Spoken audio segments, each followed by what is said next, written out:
अस्सलाम वालेकुम नाजरीन, वेलकम टू द शो। बात कारोबार की, मैं हूं आपकी मेज़बान नताशा हसीब। नाजरीन, आज 47,000 का लेवल भी मार्केट ने लूज़ कर दिया 46,000 के लेवल पर, यानी कि अब मार्केट जो सपोर्ट लेवल जिसको बड़ा एक स्ट्रॉन्ग रेजिस्टेंस कहा जा रहा था, लेकिन अब वो लूज़ हुआ। अब मार्केट में रोल ओवर वीक भी है, लेकिन फाइनली हम ये कह सकते हैं कि इकॉनमी के नंबर्स जो आने वाले दिनों में एक एक्सपेक्टेशन दे रहे हैं, उसका इम्पैक्ट भी ज़्यादा मार्केट के ऊपर आ रहा है। इकॉनमी ऑन ट्रैक है, बट सम हाउ जो डॉलर की एप्रिसिएशन है डेली बेसिस पे, वो सबसे ज़्यादा अलार्मिंग है, जिसकी वजह से हम आगे अभी प्रोग्राम में भी डिस्कस करेंगे कि आईएमएफ की टॉक्स पे क्या असर पड़ेगा। लेकिन अभी हम देख रहे हैं कि चीज़ें जो है थोड़ी सी मैसअप होते हुए दिखाई दे रही हैं। इनको कंट्रोल करना, इनको इनिशिएट करना, साथ साथ बिजली के प्राइसेस के हवाले से काफ़ी इशूज़ उठ रहे हैं, उसको भी देखना, ये तमाम चीज़ें वक्त की ज़रूरत है। और अगर हम बात करें कुछ ऐसी चीज़ें जो कि हमें हमारी इकॉनमी को बूस्ट कर सकती हैं, वो है एक्सपोर्ट को बढ़ाना, रेमिटेंसेस को बढ़ाना, और साथ साथ जो हमारे एक्सपेंडिचर्स हैं उनको कम करना, जो कि हम डेली बेसिस पे भी बात करते हैं। लेकिन आज के प्रोग्राम में हम डिस्कस करेंगे आज जो टैरिफ के इश्यूज़ हैं। प्राइम मिनिस्टर साहब ने ये इनिशिएटिव लिया, संडे को एक हंगामी इजलास भी रखा गया, कल भी हमने इसके बारे में डिस्कस किया, लेकिन उन्होंने कहा है कि जितना हो सके आवाम को, आम आदमी को रिलीफ दिया जाए, जो कम बिजली इस्तेमाल कर रहे हैं उनके ऊपर बेजा बोझ ना डाला जाए। और खासकर ये जो कंपनीज़ हैं, डिस्कोज है, वाबडा है या के इलेक्ट्रिक है, तमाम को जो है वो इस चीज़ के लिए बावर करवाना कि अपने जो टैक्सेस के हवाले से जो और भी आप फजूल के जो एक हम कह सकते हैं टैक्सेस डाल रहे हैं, उसके बारे में जो है वो आगाही दें, क्या क्या चीज़ें हैं, क्या क्या बिजली के बिलों में ऐड हो रहा है। तो वो आज हम डिटेल डिस्कस करेंगे। साथ साथ हम आईएमएफ के टॉक्स के हवाले से भी बात करेंगे कि आईएमएफ के टॉक्स जो कि डॉलर के हवाले से, एप्रिसिएशन के हवाले से थोड़ी सी नेगेटिव डायरेक्शन में जा सकती हैं, तो वो क्या होंगी। और साथ साथ स्टॉक मार्केट के हवाले से बात करेंगे, स्टॉक मार्केट को अनरैप करेंगे प्रॉपर्ली, और इकोनॉमी की क्या परफॉर्मेंस है। So we have very exclusive panel. Syed Khalid Fatmi साहब ने हमें ज्वाइन किया है, उनको खुशामदीद कहते हैं। आप सीनियर एनालिस्ट भी हैं और एक्सपर्ट भी हैं। अस्सलाम वालेकुम sir, welcome to the show. और हमारे साथ मौजूद हैं सलमान नकवी साहब, आप इकोनॉमिस्ट भी हैं और एजुकेशनिस्ट भी, उनको भी खुशामदीद कहते हैं। अस्सलाम वालेकुम सलमान साहब, वेलकम टू द शो। और अब से कुछ देर बाद मलिक अरशद साहब हमें ओवर कॉल ज्वाइन करेंगे, आप चेयरमैन हैं डब्ल्यू ग्रुप ऑफ कंपनीज के, तो उनको भी खुशामदीद कहेंगे। मैं प्रोग्राम का बाकायदा आगाज़ करूँगी फातमी साहब आपसे, क्या दिखाई दे रहा है इकोनॉमी का कंडीशन, ख़ासकर अगर हम बात करें डॉलर की जो एक बेहंगम रफ्तार है, इसको कैसे कंट्रोल किया जाए। Thank you very much. आपने देखिए, डॉलर का के हवाले से हम सिर्फ इतना कह सकते हैं कि आवाम का एतमाद न होना इस बात की अलामत है, क्योंकि डॉलर कम नहीं है मुल्क में, ये हम भी जानते और आप भी जानते। डॉलर जो है होल्ड कर लिया, लोगों ने छुपा लिया है, खुफिया रख लिया है। अगर आप देखें जनरल ट्रांजैक्शन में डॉलर नज़र नहीं आता है, लोगों के पास है। तो जब आप किसी चीज़ की होर्डिंग शुरू करेंगे या उसको ज़ख़ीरा अंदोज़ी शुरू करेंगे तो प्रॉब्लम पड़ेगी। हमारे पास सर्टेन कोई ऐसा कानून नहीं मौजूद है जिसमें हम किसी तरीके से लोगों से कहें कि भाई आप अपना डॉलर, सिवाय ये कि आपकी कोई पॉलिसी ऐसी हो जिसमें लोग इनकरेज हों कि वो अपने डॉलर सरेंडर करें, उनको बेहतर मौक़े मिले। लेकिन हम बात तो हर हुकूमत में करते हैं ये सारी बातें दुरुस्ती की और तस्हीह की, लेकिन अमल दरामद नहीं करते। डॉलर मार्केट में आप अंदाज़ा करें कि जब हुकूमत गई तो हमारा ख्याल, यानी चेंज हुई, गई तो नहीं चेंज, मतलब तब्दील हुई इंटरिम में, तो हमारा ख्याल था कि डॉलर रुक जाएगा, अगर नीचे नहीं जाएगा तो कम से कम वहीं रुका रहेगा। लेकिन हम देख रहे हैं बहुत तेज़ी से ऊपर गया। क़तर नज़र के ऑफिशियल रेट क्या है मार्केट में, 300 सवा 300, बल्कि उसे भी छोड़ दीजिए, कोई बेचने को तैयार नहीं। आप चले जाएँ, जितने भी बड़े बैठे हुए हैं, 2000-3000 डॉलर जो लोग आजकल सफ़र कर रहे हैं, आप हैरान होंगी कि बहुत से ऐसे भी वाकिफ़ हैं जो बाहर जा रहे हैं, जिनके पास वीज़ा लगा हुआ है, वो इंटाइटल्ड हैं 5000 डॉलर लेने के, वो कहते नहीं हमारे पास डॉलर है। तो ये जो है, अच्छा हमारे पास, मैं तो चूँकि इसका एक्सपर्ट नहीं हूँ कि इसके लिए क़वानीन कैसे बनाए जाएँ कि डॉलर, अच्छा डॉलर अगर आपका कम हो रहा है या महंगा हो रहा है तो इसके मतलब डायरेक्ट इंपोर्ट तो आपकी ऐसी बेड़ा गर्क हो रहा है आपका, क्योंकि आप खुद ही, न सिर्फ ये बल्कि जो एक्सपोर्ट पे जनरल लागत है वो भी बढ़ती जाएगी। एक्सपोर्ट से इंडिविजुअल को तो पैसे मिलेंगे ज़्यादा, लेकिन ऑन द होल अगर देखा जाए तो सरकार पे उसका लोड, क्योंकि पेमेंट तो करनी होगी ना उसको भी मुख्तलिफ मदारिज पे। तो अगर तो इन्होंने फौरी तौर पे इस पर न ज़ोर दिया या फौरी तौर पे कोई इसके का हल नहीं निकाला, तो मैं समझता हूँ कि ये अजाब में भी आ जाएंगे, प्लस आईएमएफ से भी अख्तलाफात शुरू हो जाएंगे, क्योंकि आईएमएफ ने जो इनको फार्मूला बना के दिया था या दिया होगा, उसमें उन्होंने गारंटी किया था कि डॉलर को कंट्रोल करने के ये तरीके हैं, ये तरीका भी बताया, आप पॉलिसी रेट बढ़ा दिया, दूसरी चीज़ें बढ़ा दी, प्लस डॉलर के हवाले से उन्होंने दोनों के दरमियान मार्केट और गवर्नमेंट के रेट्स को बैलेंस किया। उसके बावजूद नहीं संभल रहा तो out of the box government को जो फाइनेंस के एक्सपर्ट्स हैं, स्टेट बैंक के एक्सपर्ट्स हैं, उनको बैठ के सोचना पड़ेगा कि ये डॉलर को कैसे कंट्रोल किया जाए। ये मैं फिर ये कह रहा हूँ, शायद आप तो को अंदाज़ा नहीं होगा, बहुत से ममालिक ने, इंडिया ने मेरा ख्याल को 50-60 साल पहले किया कि अचानक सोना सीज कर लिया। बहुत हंगामा हो, क्योंकि अब सब कॉन्टिनेंट में सोना ही ख़वातीन के लिए सबसे अहम चीज़, लेकिन उन्होंने कहा नहीं भाई हमें चाहिए और ले लिया। अब हमें नहीं पता कि पाकिस्तान, अच्छा पाकिस्तान में भी कई बार ऐसा तो हुआ कि रुपए कैंसिल कर दिए गए या जमा कर दी, कुछ मेरा ख्याल कई बार ऐसा हुआ है कि या वो नाक़िस कर दिए गए, लोगों ने गटर में फेंक दिए पैसे ज़ख़ीरा। तो अब आपको कोई ऐसा तरीका अप्लाई करना होगा बहुत इमरजेंसी में कि आप डॉलर पे अपना मैं ये नहीं कह रहा हूँ कि डॉलर उनसे छीने, डॉलर हरगिज़ ना छीने, डॉलर उन्हीं के पास रहे, लेकिन ये गारंटी करें कि ये कारोबार जो ब्लैक मार्केट वो नहीं करने देंगे हम।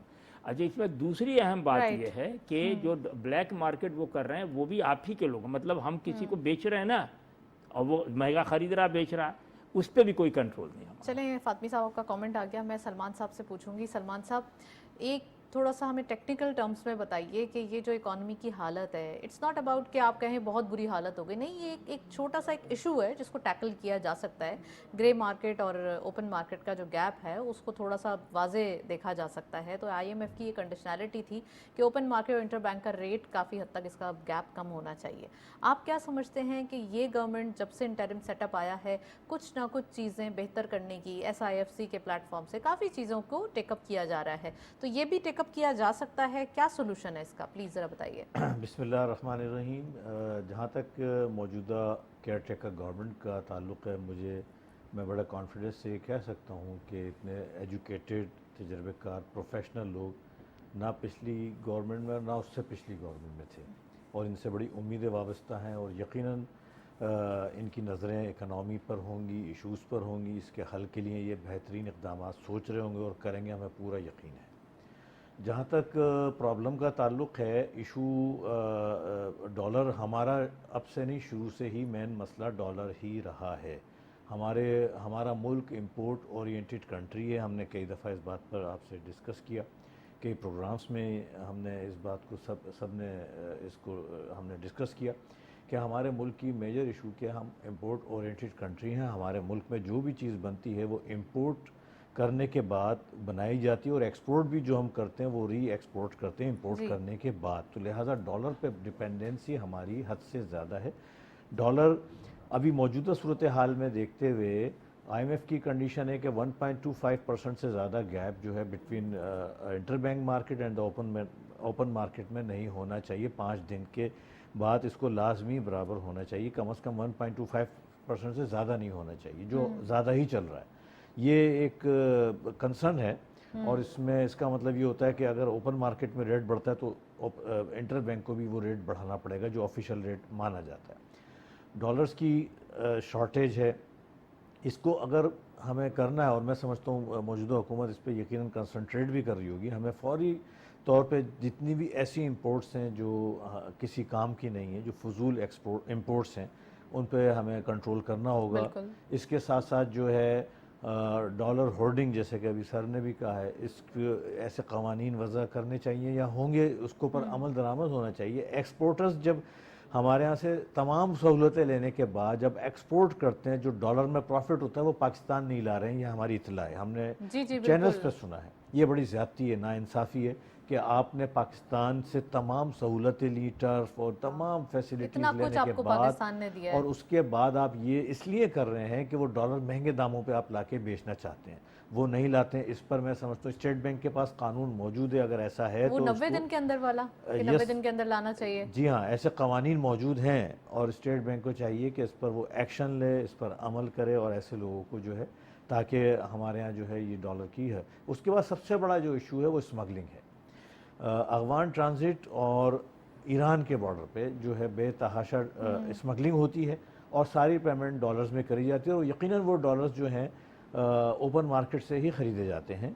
तो मैं समझता हूँ हुकूमत को चाहिए तमाम तर तवज्जो अगर इन इश्यूज़ के ऊपर लगा देती है, डॉलर्स को कंट्रोल करती है, स्मगलिंग को रोकती है, ख़त्म करती है। और वैसे भी वो स्मगलिंग हमारी इंडस्ट्री के लिए जहर है, उसको हर हाल में ख़त्म होना चाहिए, क्योंकि ये चीज़ें अगर नहीं होंगी डॉलर रोकना बहुत मुश्किल होगा। चाहे हुकूमत जितने भी इक़दाम कर ले, चाहे कहीं से भी हमें कोई भी फॉरेन असिस्टेंस मिल जाए, कोई हेल्प सपोर्ट मिल जाए, वो टेम्परेरी होगी। और ये होता आ रहा है कि सपोर्ट आती है, चीज़ें अच्छी होती हैं, डॉलर कुछ दिन रहता है, लेकिन फिर उसके बाद दोबारा फ्लक्चुएशन हो जाती है। फिर उसके बाद रेमिटेंसिस में इस तरह की सहूलतें बनाई जाएँ, कोशिश की जाए कि वो रेमिटेंसिस थ्रू बैंकिंग चैनल आए।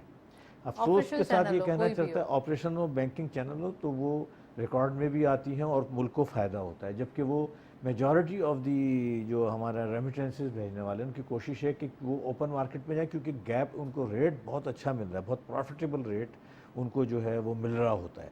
तो ये तमाम वो इक़दाम हैं जो हुकूमत को करना चाहिए। डॉलर पर डिपेंडेंसी कम से कम करने की कोशिश करना चाहिए, स्मगलिंग को रोकना चाहिए, होर्डिंग को रोकना चाहिए, और फालतू तमाम इंपोर्ट्स को फ़ौरन से फ़ौरन ख़त्म करना चाहिए। बल्कि मेरी हुकूमत से रिक्वेस्ट होगी, गुजारिश होगी कि वार फुटिंग बेसिस पर इस इशू को टैकल करा जाए और टेकअप किया जाए, और फ़ौरन से फ़ौरन विद इन अ वीक इस पर एक्शन लेके काम करा जाए, क्योंकि $1 बढ़ने से कम 200 अरब रुपए का गवर्नमेंट का जो कर्जा है वो बढ़ जाता है, कम से कम बढ़ सलमान जाता साहब है। एक चीज़ और है, वो ये कि जो लोग हैं, आपने कहा कि कोई ऑफिशियल चैनल होना चाहिए, डॉक्यूमेंटेशन भी हो जाती है, बहुत अच्छी बात है, लेकिन आप जब तक ऑफिशियल चैनल नहीं है, इंस्टेंटली आप उसको नहीं कर सकते, तो एटलीस्ट इंटर बैंक और जो एक ग्रे चैनल का जो रेट है उसको इतना ज़्यादा, या ओपन मार्केट का इतना ज़्यादा नॉर्मल कर दिया जाए कि वो मजबूर हो जाएं कि बोलेंगे इसमें भेजें तो नहीं यार, सीधे रास्ते से भेजते हैं। इशू ही है जो आपने पॉइंट आउट करा है, एग्जैक्टली मसला ही सारा ये, जब उनको एक अच्छा रेट मिल रहा है, 20-25 रुपए फ़र्क में मिल रहा है, तो 20-25 से भी आई एम श्योर ज़्यादा ही है, 40 ज़्यादा ही रुपए होगा। और why not they come through, why should they come through banking channel, है ना? They will prefer to come open market. और इसमें जो है बहुत बड़े पैमाने पर जो है स्पेकुलेशन होती है, हो रही है। तो हुकूमत फ़ौरन संजीदगी से इस 1 पॉइंट एजेंडा पर कि डॉलर हमें कंट्रोल करना है, इस पर फौरी काम करे, क्योंकि इसका साइड इफ़ेक्ट्स बहुत सारे हैं, जिसमें सबसे बड़ा इम्पैक्ट जो है इन्फ्लेशन है। और इन्फ्लेशन बढ़ेगा जिसकी उम्मीद है, अल्लाह का शुक्र है कि अगस्त के फिगर्स भी वही आ रहे हैं जो पिछले सुनने में आए। अगर इन्फ्लेशन बढ़ेगा तो मजबूरन पॉलिसी रेट भी बढ़ाना पड़ेगा। पॉलिसी रेट जो इस वक्त 23% है, ये र्यूमर्स हैं कि एक एमरजेंसी मीटिंग कॉल करी जाएगी और पॉलिसी रेट को बढ़ाया जाएगा डॉलर को कंट्रोल करने के लिए, और 1 या 2% मज़ीद इजाफा होगा। तो ये हमारे मईशत के लिए, हमारी इकानॉमी के लिए ज़हर कातिल है। पॉलिसी रेट का बढ़ना, इससे मज़ीद हमारी मईशत और इंडस्ट्रियलाइजेशन कम होगी, मज़ीद हमारे इदारे बंद होंगे, अनएम्प्लॉयमेंट बढ़ेगी। तो लिहाजा हुकूमत को चाहिए तमाम तर तवज्जो डॉलर को कंट्रोल करने पर सर्फ कर दे। बिल्कुल, मैं फातमी साहब से पूछना चाहूँगी। फातमी साहब, एक तरफ हमें ये तो पता चल गया कि डॉलर का अभी क्या सिनेरियो चल रहा है और ये सर्कमस्टांसेस क्यों हो रहे हैं, दूसरी तरफ ये कि एक चीज़ वाज़ेह करना ज़रूरी है, प्राइम मिनिस्टर साहब ने एक हंगामी इजलास तलब किया, बिजली के जो बिल हैं उनकी कीमतें बहुत ज़्यादा बढ़ गई हैं, बहुत ज़्यादा बिल इतने बड़े आ रहे हैं कि लोग परेशान हो गए, प्रोटेस्ट करने की सूरत हाल देखी जा रही है। उन्होंने एक हंगामी इजलास भी तलब किया, उस पर काफ़ी चीज़ें हुई, उसके बारे में प्लीज़ बताइए कि क्या आपको दिखाई दे रहा है। देखिए, बिजली के बिल के हवाले से ज़ाहिर है सबसे ज़्यादा हम लोग के से शिकायत करते हैं ना, कराची के हवाले से।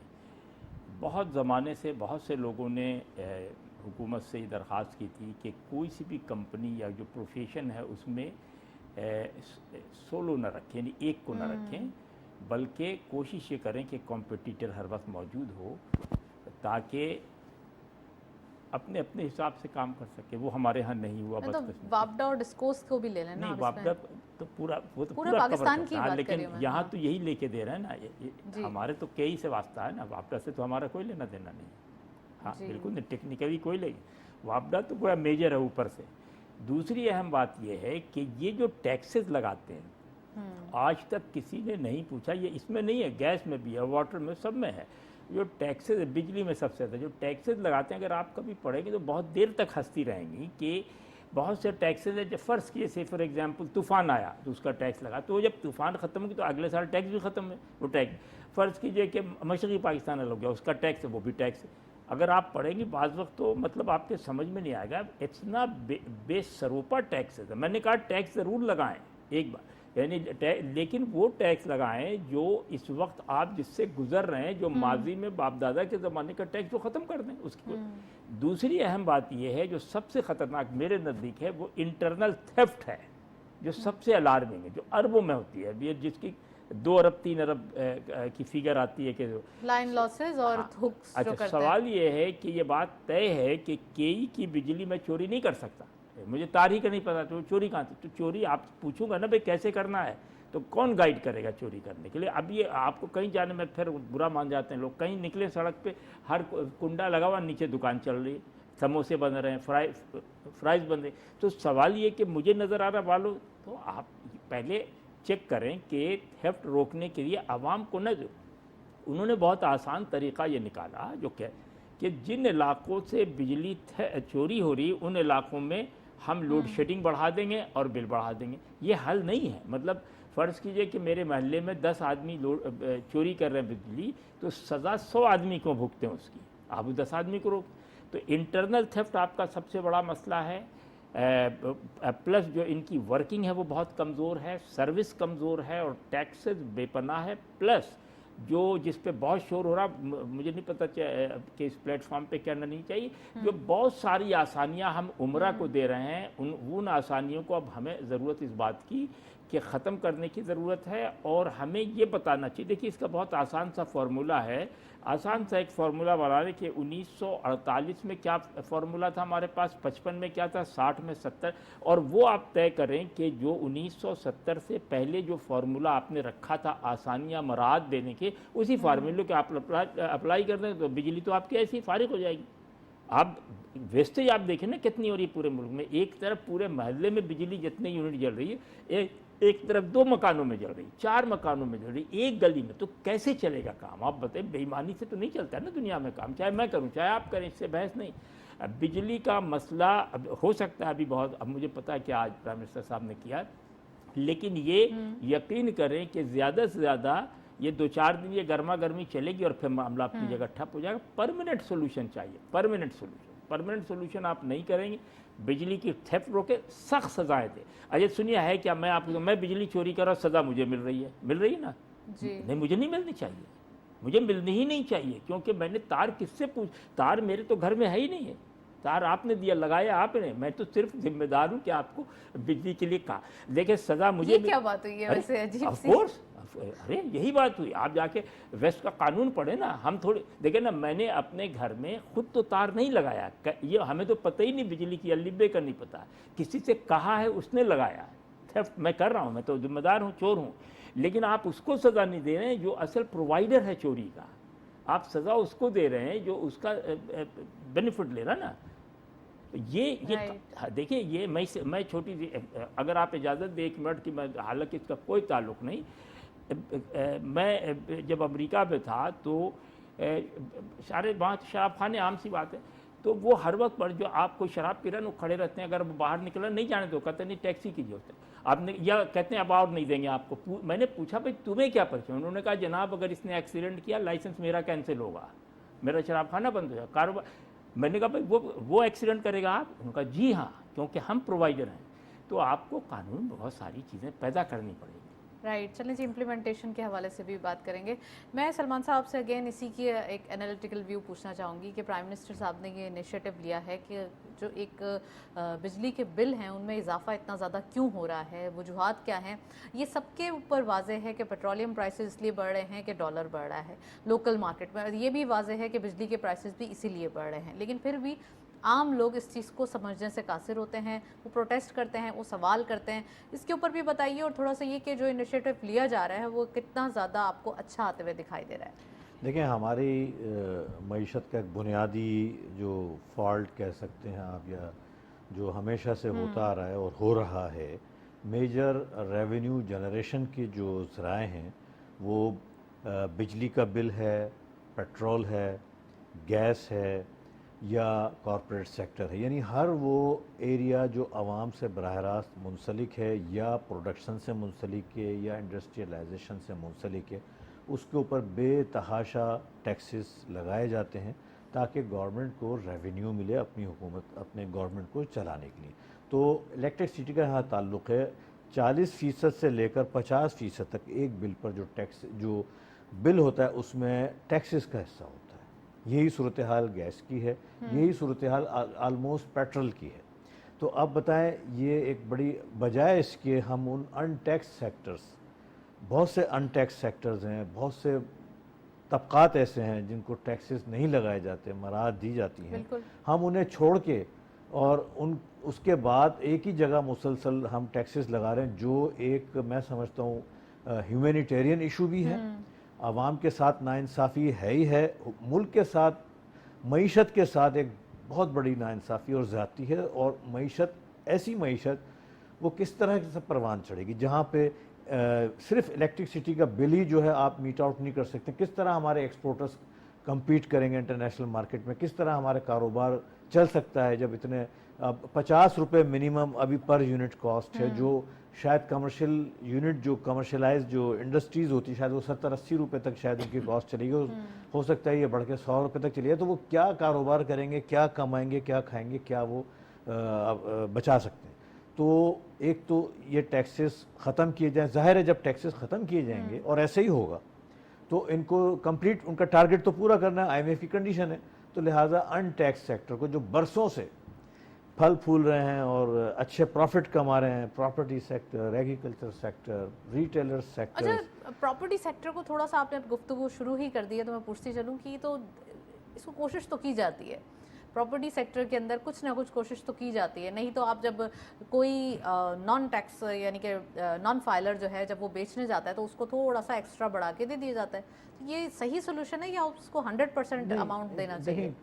उसूल तो ये है कि जितने का आपने जो भी वैल्यू है उस पर आपको टैक्स देना चाहिए, और वो कभी 10 टाइम का फ़र्क होता है, कभी 5 टाइम का फ़र्क होता है। अब फाइलर को 1 लाख रुपए देने हैं तो नॉन फाइलर को 2 लाख रुपए देने हैं। जी नहीं, ये इशू नहीं है। इशू ये है कि 50 करोड़ की चीज़ है, पेपर पे 5 करोड़ की है, आप 5 करोड़ पे जो है टैक्स दे रहे हैं, तो ये नाइंसाफ़ी है। एक बहुत बड़ी ब्लैक मनी जो है वो प्रॉपर्टी में पार्क हो जाती है। उसके साथ साथ इंडस्ट्रियलाइजेशन का अमल, अब एक इंडस्ट्री लगाने की ज़रूरत ही क्या है? आप एक चीज़ ख़रीदते हैं, 10-20 करोड़ का प्रॉफिट 4-5 साल में हो जाता है, तो वाह कोई इंडस्ट्री लगाएगा और उसके बाद वो सारी तकलीफ़ें सहेगा और उसके बाद वो करेगा। हत्ता कि एग्रीकल्चरल लैंड जो है पाकिस्तान में ख़त्म होती जा रही है, और आज हम एग्रीकल्चर कंट्री होते हुए जो एक वक्त में पूरी दुनिया को हम एग्रीकल्चर प्रोडक्ट्स को जो है एक्सपोर्ट करते थे, आज हम इंपोर्ट करते हैं, दालें इंपोर्ट करते हैं, खाने का तेल इंपोर्ट करते हैं, चीनी अभी इंपोर्ट करना पड़ रही है, शुगर ब्राज़ील से इंपोर्ट जी करना हाँ। पड़ रही तो है। ये क्यों है? इसलिए कि या तो वो एग्रीकल्चरलिस्ट जितने भी थे या तो वो प्रॉपर्टी में चले गए, या वो ज़मीनें प्रॉपर्टी को बेच दी, या उनका उस तरफ ध्यान नहीं रहा है। तो लिहाजा प्रॉपर्टी सेक्टर को टैक्सेस हैं, जायज़ टैक्सेस हैं, दुनिया में कहीं इतनी राहत नहीं होती जो है।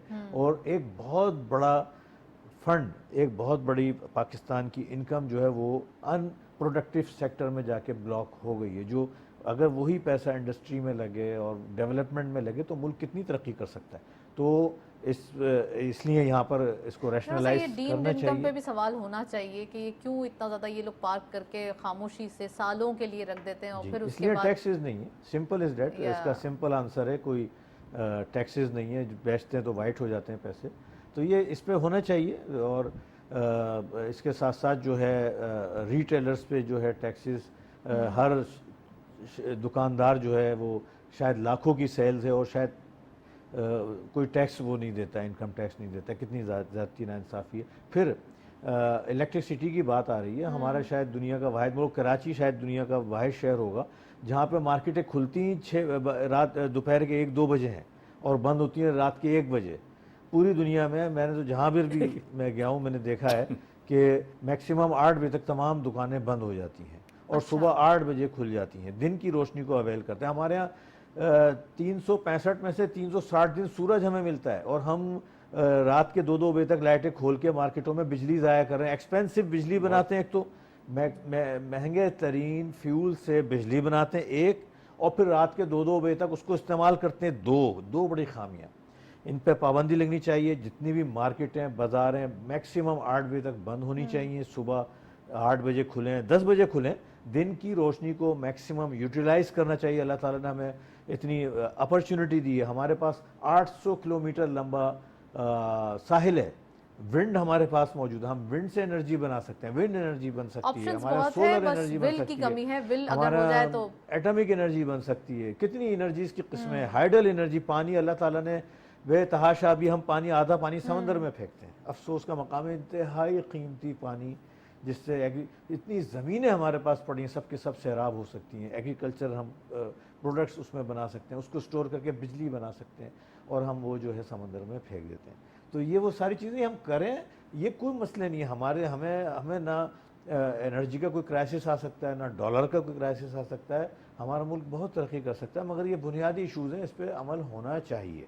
बुनियादी अगर हमारी ज़रूरियात पूरी होंगी तो तमाम चीज़ें ऑटोमेटिकली अलाइन हो जाएंगी। मैं फ़ातमी साहब से पूछना चाहूँगी, फ़ातमी साहब, बुनियादी ज़रूरत है यानी कि बेसिक नेसेसिटीज़, हमारे पास इशू ही इस बात का होता है। अगर हम इंडस्ट्रियल जोन की तरफ जाते हैं तो इंडस्ट्रियल एरिया में भी वो कहते हैं हमें बेसिक नेसेसिटीज़ देते हैं आप। तो ये जो हमारी जो एक बुनियादी ज़रूरतें हैं, इनके ऊपर काम कितना ज़्यादा मुश्किल है आप समझते हैं कि अगर ये हो जाए तो हमारे जो इश्यूज़ हैं डॉलर के हवाले से, जो भी है, जो अभी हमें देखना पड़ रहे हैं? देखें, फिर बात असल में दूर तक जाती है, संभल के बोलना पड़ता है। सीधी सी बात यह है कि आपके यहाँ जो तबक़ाती निज़ाम है उसमें पॉलिसी का एक हिस्सा, जो कहना बड़ा मुश्किल काम है, ये हिस्सा ये है कि जो अवाम का निचला तबका है वो निचले ही रहे और जो ऊंचला तबका है वो ऊंचा रहे और दरमियान वाला गायब हो जाए। आप हैरान होंगी कि 70 की बल्कि 80 की दहाई तक सबसे बड़ी ताकत मिडिल क्लास होती थी, क्योंकि वही शऊर रखती है और वही लोअर और अपर के दरमियान रीढ़ की हड्डी का काम। बाकायदा प्लान के तहत उसको क्रश करके ख़त्म किया गया, लोग बाहर भाग गए, ब्रेन ड्रेन हो गया। अब आपके पास दो ही तबकात हैं, ये तो बहुत उम्रा हैं, ये बेचारे बहुत गरीब लोग। जो उम्रा हैं उनको कतन एहसास नहीं है कि बुनियादी ज़रूरत है क्या, और जो गरीब है उसकी वो हिम्मत और सलाहियत नहीं है कि वो वहाँ तक बोल सके कि हमारी ज़रूरत बेसिक। इसमें सारा खेल निज़ाम का है। देखिए, आप कहती तो हैं, लेकिन मैं हमेशा कहता हूँ कि चीज़ें हम रोज़ बोलते रहेंगे, कोई फ़र्क नहीं पड़ेगा। जो लोग आदी हैं आराम के, आसाइश के, सुकून के, वो कतन देखने को तैयार नहीं है कि जो लोग नहीं रह रहे हैं सुकून से, उन पे क्या गुजरे। तो ये कैसे लाया जाए, तरबियत लाया जाए, पॉलिटिकल सिस्टम लाया जाए, वेकेनिंग लाया जाए, अवेयरनेस लाया जाए, स्कूल की तालीम को बदला जाए, बहुत सारी, मतलब एक दिन का काम नहीं है। लेकिन अगर ऑन द होल देखें, मैं आपको बताऊं, ऑन द होल देखें, आप बहुत पढ़े लिखे लोगों से बात करें, अच्छी महफिल में बात करें, बड़े होटलों में बात करें, सेमिनार में बात करें, वो उनको कतन इसका अंदाज़ा ही नहीं है कि गुर्बत क्या चीज़ है और गरीब किन किन मराहिल से गुज़र रहा है। तो इसलिए मैं आपसे कह रहा हूँ कि जब तक कि आप एक ये जो बेयकीनी की कैफियत ख़त्म नहीं करेंगे, जब तक पॉलिसी पे इम्प्लीमेंटेशन नहीं करेंगे, जो कह रहे हैं उस पर अमल, कानून सब मौजूद है पाकिस्तान में, ये थोड़ी है कि कानून नहीं, कानून तो हर चीज़ की मौजूद है, इम्प्लीमेंटेशन नहीं। जब इम्प्लीमेंटेशन नहीं है तो आपका वही हश्र हो रहा जो हो रहा। आपको पहले तो देखें ना, आप बुनियादी ज़रूरियात का तयन करें। आप बताएं क्या है, आपको नहीं पता होगा, किसी को नहीं। बस वो कह रहे हैं भाई अल्लाह का शुक्र है दाल रोटी चल रही, कह रहे हैं दाल रोटी का मैं बुनियादी का मतलब है कि बच्चा स्कूल जा रहा हो, हर बच्चा आप भेज रहे हैं हर बच्चे को। सबसे बुनियादी जो इशू है खाने से भी पहले वो ये कि हर घर का बच्चा स्कूल, तभी तो शौर होगा, तभी तो कल पैसे आएंगे, तभी तो मुआशी हालत आप। अच्छा, इसी तरह हर बूढ़े के पास सेहत होना चाहिए, नहीं है, उसके बाद है कि घर होना चाहिए, फिर यह है कि उसका डेली का रोज़गार होना चाहिए जो वो बेचारा खींचतान के कर रहा। तो अब ऐसी सूरत हाल में उसके बाद और बुनियादी ज़रूरत आपकी ट्रांसपोर्ट है, जो कमोबेश पूरे मुल्क में मुश्किल से 10-20 अच्छे शहरों में, बाकी नहीं। उसके अलावा जॉब है, वो लोगों को अवेलेबल नहीं है, ट्रांसपोर्ट नहीं है। अच्छा, सेवरेज है, वो आपने हाल देख लिया। इलेक्ट्रिक है, यानी आप बिल देने के बावजूद जब चाहे इलेक्ट्रिक गायब हो जाए, आप कुछ नहीं कह सकते। मतलब रात को 2 बजे चली गई, क्या साहब चली गई। तो ये जो सवाल यानी जो सोसाइटी की फॉर्मेशन हमारी बेहिसी पे इस तरह इतनी आगे जा चुकी है कि हम एक दूसरे से सवाल करने से कतराते हैं और जवाब देने से भी कतराते हैं। हम कहते हैं छोड़ो यार, हमारा तो इशू नहीं है ना। And that is the worst thing कि जब हम ये कहते हैं ना, पूरी, मैं इसलिए कह रहा हूँ, मैं बैठता हूँ अच्छे पढ़े लिखे लोगों में, आप बहुत बात करें तो वो कहते हैं क्या दकियानुसी बात यार, हमारा तो इशू नहीं है ना। तो जब आप ये कहते हैं हमारा इशू नहीं है, तो फिर इशू कैसे तय करेंगे आप? गरीब देखिए ना, गरीब के मैं हमेशा क्या कहता हूँ कि जब आपके यहाँ नीचे क्लास से लोग ऊपर आते हैं, मैं दूसरे मुल्कों के मिसाल नहीं देना चाहता यहाँ, कि वहाँ बढ़ी के बच्चे आ रहे हैं ऊपर, मोची के बच्चे आ रहे हैं। अभी जो सबसे बड़ा साइंटिस्ट है वो उसके बाप की आटे की चक्की की मशीन है जो आज कहीं से कहीं पहुँच के पूरी, तो आप उस क्लास को आप क्रश करके रख रहे हैं। आपने तय किया हुआ कि जहानत सिर्फ उमरा के घर में है जो गाड़ी से, तो वो तो आप मेरा ख्याल ये प्रॉब्लम चलती रहेगी। मैं तो नहीं समझता कि हम लोग बोलते रहेंगे, बोलने में थोड़ी कोई हर्ज है, लेकिन हल नहीं होगा। हल के लिए संजीदगी से प्लान करके एग्जीक्यूट करना, यानी मैं जो कह रहा हूँ आपको यकीन होना चाहिए कि यह आदमी बाहर जाके ये काम करेगा, सिर्फ यहाँ भाषण नहीं दे रहा है, तब तो होगा। तकरीर तो सबको अच्छी लगती है, खताबत तो सबको अच्छी लगती है। तो पाकिस्तान में अमल और बात गुफ्तगू में इतना बड़ा गैप आ गया है कि ट्रस्ट लेवल आपका लोकल नहीं, इंटरनेशनल ट्रस्ट लेवल आपका ख़त्म हो गया। आप यकीन करें, बाहर आपके पासपोर्ट की वक्त ख़त्म हो गई, नीचे से 4 नंबर पे आ गया, 5 नंबर पे आ गया, 6 नंबर, आपकी करेंसी तबाह हो रही है। आप पड़ोस के मुल्क में 4 रुपये 5 रुपये बिजली है, बांग्लादेश में 11-12 रुपये बिजली है। हम अच्छा अगर बात करेंगे, आप कहें भाई आप क्यों इन लोगों की बात करें, आप अपनी बात करें। तो जब आप मुकाबला करना छोड़ देंगे, तकाबुल नहीं करेंगे एक दूसरे से, एक दूसरे का मुवाजना नहीं करेंगे, तो कैसे आगे बढ़ेंगे, ये है मेरा से। राइट चलें जी, काफ़ी डिटेल फातमी साहब ने बताया। मैं सलमान साहब आपसे पूछना चाहती हूँ, पाकिस्तान स्टॉक एक्सचेंज में आज के दिन थोड़ी सी गिरावट देखी गई, 700 पॉइंट्स की तकरीबन, कल के दिन भी देखी गई, तो क्या सिचुएशन है? डॉलर का इतना इम्पैक्ट है कि थोड़ा सा इन्वेस्टर्स भी साइडलाइन हो रहे हैं, या वॉल्यूम्स वाइज आप देखते हैं कुछ सूरत हाल है? Not only for today, not only for tomorrow, ये कोई लास्ट यस्टरडे 8-9 दिनों से मुसलसल यही ट्रेंड है। जब से हमारा मैक्रो इकोनॉमिक्स इंडिकेटर्स वीक होना शुरू हुए, पहले नंबर पे डॉलर 280-85 से बढ़ना शुरू हुआ और अब 303 पर इंटरबैंक में आ चुका है। इंटरेस्ट रेट पहले ही बढ़ा था, फिर दोबारा उसके बढ़ने की बातें आ रही हैं। करंट अकाउंट डेफिसिट अब आ गया है जो सरप्लस रहा है पिछले काफ़ी अरसे तक, क्योंकि इंपोर्ट पे कर्व था, पाबंदियाँ थी। तो तकरीबन $800 मिलियन का आया, जो हम समझ रहे हैं शायद $1.5 अरब तक चले जाएगा इस साल के एंड तक। तो ये वो अलार्मिंग सिचुएशन थी। एक अनसर्टेनिटी का फैक्टर गालिब आ रहा है कि क्या इसी तरह डॉलर बढ़ता रहेगा, ये आखिर कब तक, और इसके जो इफ़ेक्ट्स हैं वो इतने अच्छे नहीं हैं। तो एक अनसर्टेनिटी पैदा हुई, एक हमारी मार्केट जो बड़ी तेज़ी के साथ एक नए संगे मील की तरफ मूव कर रही थी। अनाउंसमेंट सीज़न भी बड़ा अच्छा चल रहा था बिल्कुल, और और बहुत अच्छी थी, लेकिन जब ये चीज़ें लगातार हुई तो मार्केट गुज़िश्ता 7-8 सेशन से, और आज ज़रा थोड़े बड़े पैमाने पर ड्रॉप हुई है, लेकिन ये वीकनेस हमें नज़र आना शुरू हो गई थी। टेक्निकल रीज़न भी है, क्योंकि मार्केट जुलाई के बाद से कम 5-6 हज़ार पॉइंट बढ़ी है और बहुत ज़बरदस्त इंप्रूवमेंट आई है। वर्ल्ड की बेस्ट रिकग्नाइज्ड मार्केट में नंबर 1 हुई। उसके साथ साथ जो है MSCI फ्रंटियर में हमारा जो वेटेज है वो 2.63 से भी ज़्यादा बढ़ गया, हाईएस्ट इन द वर्ल्ड। काफ़ी बहुत ज़्यादा इसमें इजाफा हुआ, बहुत सारी डेवलपमेंट्स हुई और हो रही थी, और उसकी वजह से एक बहुत बड़ी बाइंग फाइनेंसिंग पर अवेलेबल थी स्टॉक मार्केट में, और वो मुसलसल एक कंसर्न बनी हुई थी कि इतनी फ्यूचर ट्रांजैक्शंस और फाइनेंसिंग पर जो है बहुत बड़ी होल्डिंग्स मौजूद थी, और उनका जिस तरह से मार्केट वीक हो रही थी तो वो फिर वो सबसे पहले बेची जाती हैं, तो वो उनका प्रेशर ज़्यादा आया। तो टेक्निकल रीज़न हो गया। उसके साथ साथ जो है मैंने जो हमारा फंडामेंटल रीज़न है वो भी मैंने बताया। पॉलिटिकल भी मौजूद है, political instability in the sense हर दूसरे दिन एक मुकदमा आ रहा है, एक मुकदमा जा रहा है, एक मुकदमे को पता नहीं कितने मुकदमे, हमें तो अब तो याद ही नहीं रहता। और जब टीवी खोलते हैं, प्राइवेट चैनल खोलते हैं, एक मुकदमे का सुप्रीम कोर्ट दिखा रहे होते हैं, जजेस भाग रहे हैं। नहीं, थोड़ा सा ये हम इस पे नहीं जाएंगे जुडिशरी, मगर थोड़ा सा हम देखते हैं कि यहाँ पे पॉलिटिकल एक कैओस क्रिएट करने की कोशिश की जाती है, जिसका इम्पैक्ट हमारी इकोनॉमी और मार्केट पे भी आता है। डेफिनेटली अनसर्टेनिटी क्रिएट होती है, अनसर्टेनिटी क्रिएट एक खौफ हरास पैदा होता है। तो ये सारी चीज़ें मिलने के बाद स्टॉक मार्केट, क्योंकि बैरोमीटर ऑफ द इकोनॉमी है, जो होगा मुल्क में उसका वो आकाश आईना है। मार्केट की वैल्यूज़ मौजूद हैं, मार्केट बड़ी सस्ती है, बड़ी अभी भी अट्रैक्टिव है, अनाउंसमेंट सीज़न चल रहा है, अच्छी अनाउंसमेंट आ रही हैं।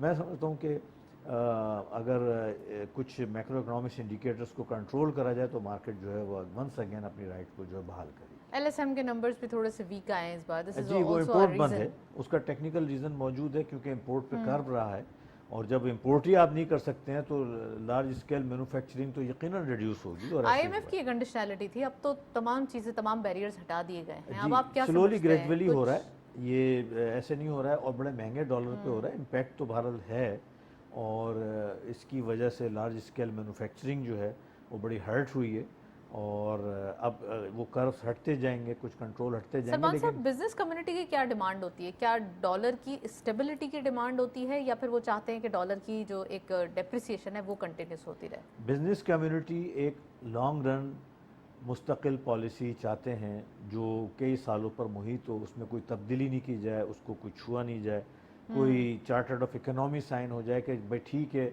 जो कुछ भी मुल्क में होता रहे, लेकिन हम मईशत में जो फैसले हो जाएं उसको हम टच नहीं करेंगे। तो बिज़नेस कम्युनिटी को सुकून भी मिलता है, वो सुकून के साथ में तवज्जो से अपने काम पर तवज्जो दे सकते हैं।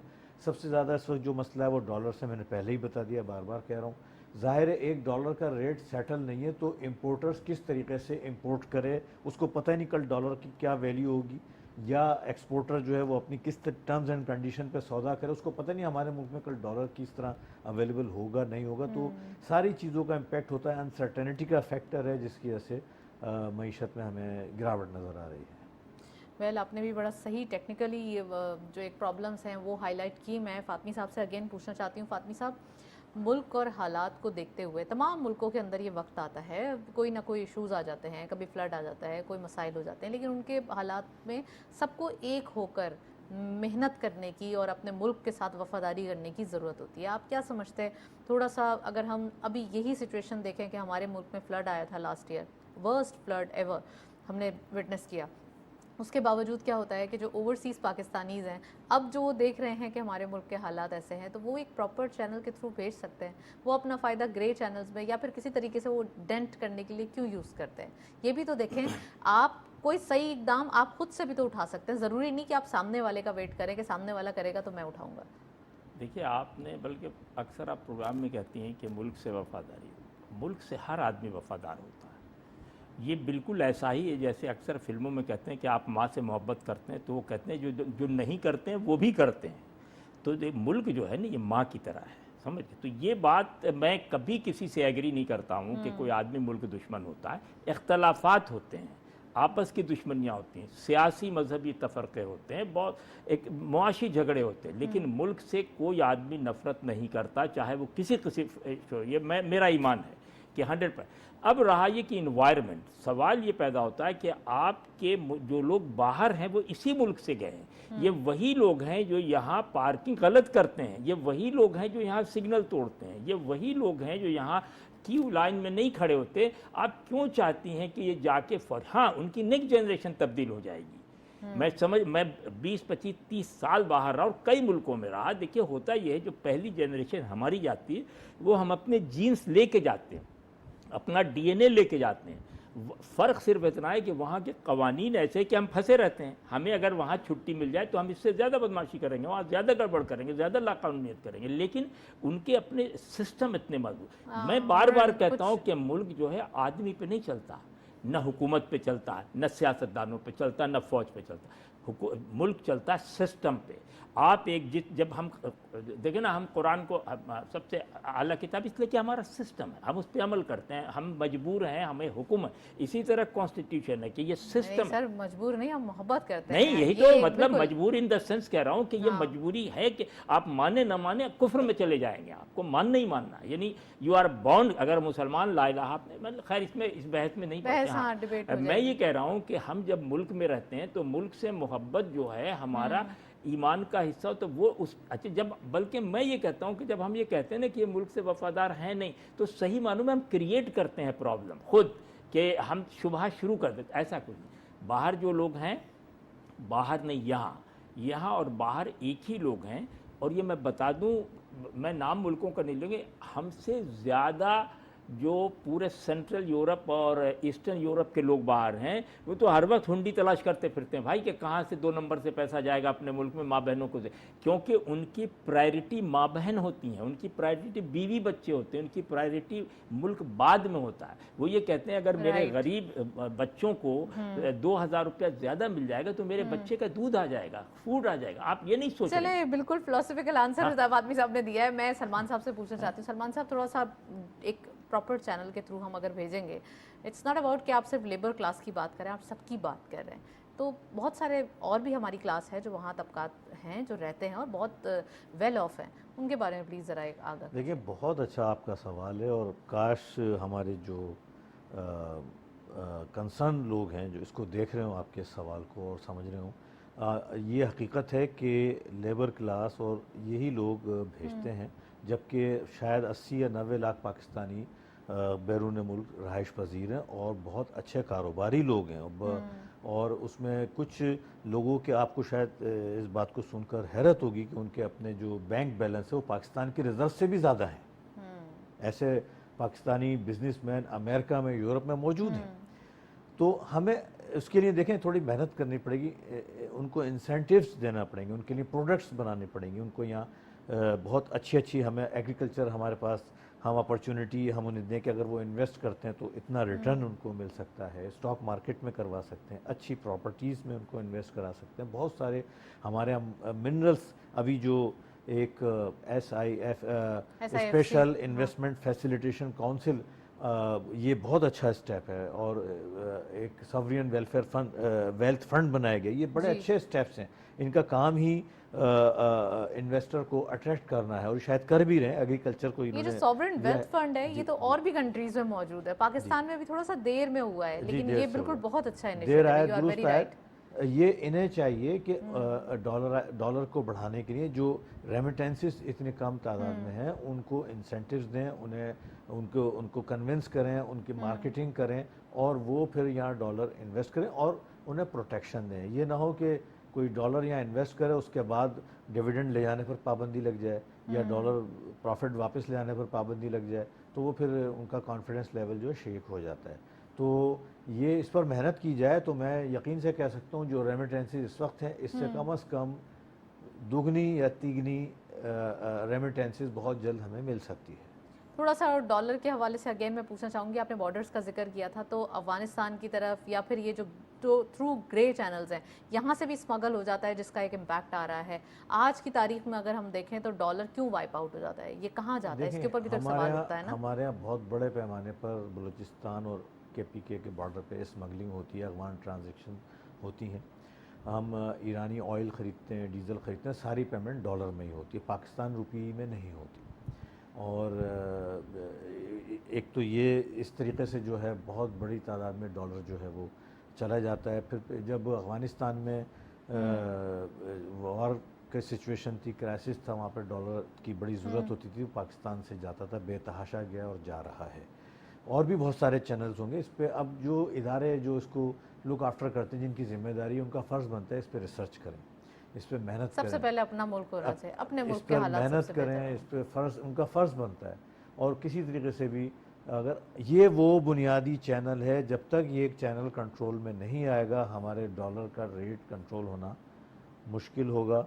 और इस चैनल को कंट्रोल कर लिया तो हमारे यहाँ डॉलर का रेट भी कंट्रोल हो जाएगा और हम डॉलर को जो है डेप्रिशिएट भी कर सकते हैं, अपने कंट्रोल में भी ला सकते हैं। वार फुटिंग नोट पे कुछ स्टेप लिए जा रहे हैं, जैसे SIFC आपने कहा और ये सॉवरेन वेल्थ फंड के हवाले से कुछ ऐसे स्टेप्स, कितनी ही मेहनत कर लें लेकिन आपको थोड़ा सा एक एडमिनिस्ट्रेशन पॉइंट ऑफ व्यू से काम करने की ज़रूरत है, इसको कैसे देखते हैं? और दूसरा ये कि UAE, Saudi Arab is on the pipeline, अब इन द पाइपलाइन हम देख रहे हैं इनकी तरफ से एक अच्छी इन्वेस्टमेंट FDI की सूरत में आ रही है, आपको और क्या दिखाई दे रहा है? China is also interested. Good governance और गुड मैनेजमेंट ये बड़ी अशद ज़रूरत है और स्पेशली इस सेक्टर में जिसका हम इस वक्त ज़िक्र कर रहे हैं। और तकरीबन पूरे मुल्क में हर शोबे को इस वक्त गुड गवर्नेंस की ज़रूरत है। बड़ी लीकेजेज हैं, जिस मुल्क में 100 रुपये की बिजली में से 30 रुपये की बिजली चोरी हो जाए या मज़ीद उसमें इजाफा कर दे 40 रुपये, 10 रुपये लाइन लॉसेस में 10 रुपये की बिजली मज़ीद ज़ाया हो जाए, जो तार टूटे हुए हैं या कोई मैकेनिकल फॉल्ट है उसमें ज़ाया हो रही है, गैस ज़ाया हो रही है। तो अब बताएं ये सारे मैनेजमेंट में आते हैं, ये गुड गवर्नेंस में ये सारी चीज़ें आती हैं। Right. इन चीज़ों को भी टाइट करा जाए। बहुत अरसा हो गया, बहुत टाइम हमने निकाल लिया इन चीज़ों पर, अब इनका वक्त नहीं रहा है। हमारे यहाँ स्टेट ऑन इंटरप्राइजेज गवर्नमेंट के इदारे हैं जो खसारे में, उन्हें प्राइवेटाइज करा जाए, उन्हें मर्ज करा जाए दूसरे इदारों में, उन पे उनका ख़त्म करा जाए, क्योंकि कम से कम 1000 अरब रुपए के करीब डेफिसिट होता है, और इससे ज़्यादा, और 500 अरब रुपए से ज़्यादा हमारा पेंशन का बजट है जो बढ़ता जा रहा है। शायद